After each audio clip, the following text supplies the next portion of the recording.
This is your NASL Weekly Rewind for Week 9. Let's get started.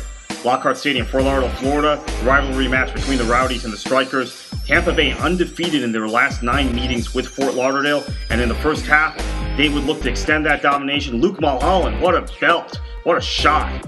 From a tight angle, puts it past Matt Glazer. Ball bounces nicely from Mulholland. He one-times it into the back of the net. We'll go to the second half. Early on, Draymond Washington takes down Ali Hassan in the box. The penalty is awarded to Fort Lauderdale. Abe Thompson finishes the penalty, no mistake about that. Puts it past Jeff Attinella, 1-1 at this point. Just minutes later. That one goes into the back of the net! Wow!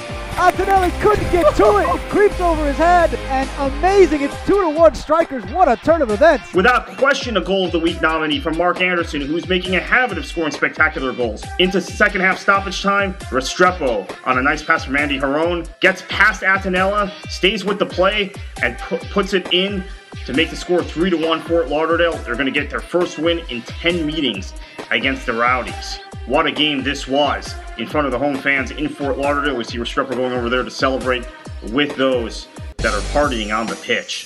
13 shots for the Strikers, 11 for the Rowdies. Pretty even match, but Fort Lauderdale takes all 3 points. Onward, Cary, North Carolina, Wake Met Soccer Park. Need to take advantage of this. They've got to crash Ball's the ball. tipped in. There's Duluth. He plays it short. The ball whipped in, and Rivera, it's an own goal for Puerto Rico, and a goal for the Carolina Railhawks. And how important are set pieces, John? We talked about it. We've said it. We've seen it at all levels of the game, and Carolina takes advantage. But then, Jonathan Fania. Look at this. Nice setup. Great finish. Great layoff. Nice finish.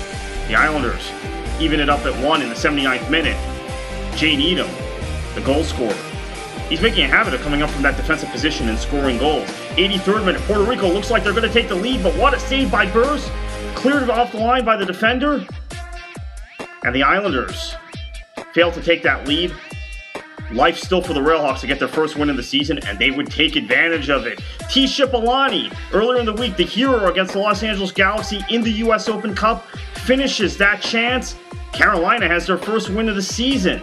Shipolani, Johnny on the spot this past week for the Carolina Railhawks. 2-1 at Wake Med, and the Railhawks get their first win of the season. Puerto Rico's second loss of the season. They remain in first place, ahead of the Minnesota Stars, who face the San Antonio Scorpions at Hero Stadium. Both teams still alive in U.S. Open Cup play, thus rotating their squads. Maybe have their eye on midweek fixtures.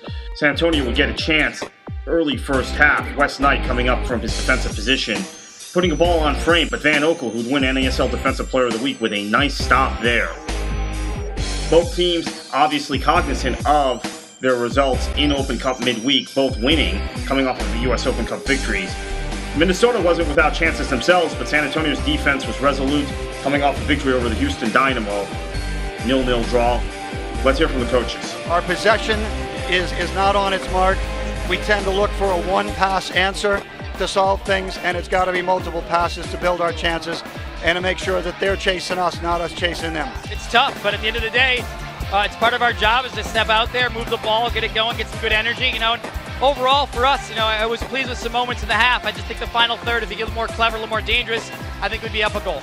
San Antonio outshot Minnesota, but still a 0-0 draw. Sunday's lone game was in Alberta, Clark Stadium. Early first half, Kevin Hachi takes down Matt Horth just outside the area. Kieran O'Brien with a free kick. Lance Parker is frozen. Nothing he can do about that. O'Brien records the goal. 1-0 Atlanta at this time, but don't forget the NASL Player of the Month, Sean Seiko.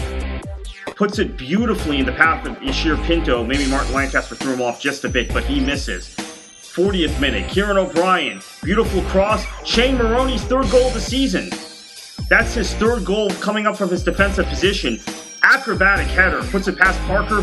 2-0 Atlanta at halftime, looking for the first one of the season. But Sean Seiko never goes away quietly. Seiko, nice free kick, tapped in by Hachi. It's 2-1 Atlanta at this point. Edmonton with life.